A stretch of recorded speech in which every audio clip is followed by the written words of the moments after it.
Assalamu alaikum. Dagы bir suroom. Жүрөк бөйрөк ооруларына стент коюлуп атат. Ал чочконуку гана адамга коюлат экен. Канчалык деңгээлде шарият каралган? Мен стент дегенди чочконуна коюлат дегенди билбейт экенмин. Ал мындай эле бир немени коёт. Стент өзү эмнеден чыгат? Кан тамырлардын ичкерип кеткендигинен ичине шлак толуп калгандыктан чыгат. Ал эмне? Койдун майын деле, камырды деле жей бересиң, кандын ичиндеги составында майдын составы көбөйөт да, анан барып бир жерге топтолуп, кан жүрө турган жерди тосуп калат. Катуу переживать эткениңден ошол жерден кан, жүрөк катуу урганда канды катуураак айдаганда жарылат. Анан ошол жерге мынтип алып барып кеңейтип коюп берет. Ошон үчүн ден соолугун карап эле, азыраак жеп, көбүрөөк чуркап, алойдан ичип, гербалайфтан ичип, кичине адам болуп жүрсө, тамырдын ичи тазаланып калат.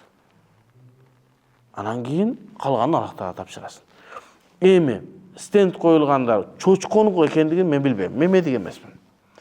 Эгерде чочконук болсо да уруксат берилет. Себеби зарылчылык бар. Бир адамдын өмүрүн сактап калыш керек. Азыр бир досубузга 3 стент коюлду.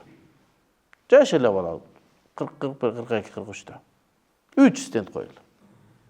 Эми жүрөт бараң басып. Ошон үчүн ошол кыйынчылыкка кептелерден мурда текшерилиш керек. Мусулман адам өзүн караш керек да. Күчтүү мусулман, алсыз мусулмандан жакшыраак дегенин деле жетпей атат да бизге пайгамбардын сөзү. Күчтүү болуш үчүн ден соолугун күчтүү болуш керек. Күчтүү болуш үчүн бардык жактан күчтүү болуш керек. Жылына 2 жолу текшерилиш керек. Бөйрөктү, башкаларын текшерилип, барып карап, кандын холестерин канча болуп кетти, ошого карап, киши диета кармап, тамактан Кудай берди деп эле алып келе бербей. Азыркы мезгилде тамактардын көбү химикат болуп калды.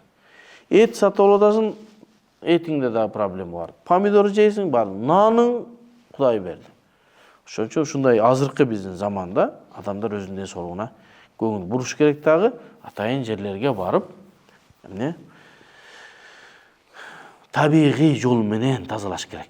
Ал стент деген уже акыркы чек да. Табигый жол менен деле кан тамырынын ичтерин алоо ичүү менен тазаласа болот,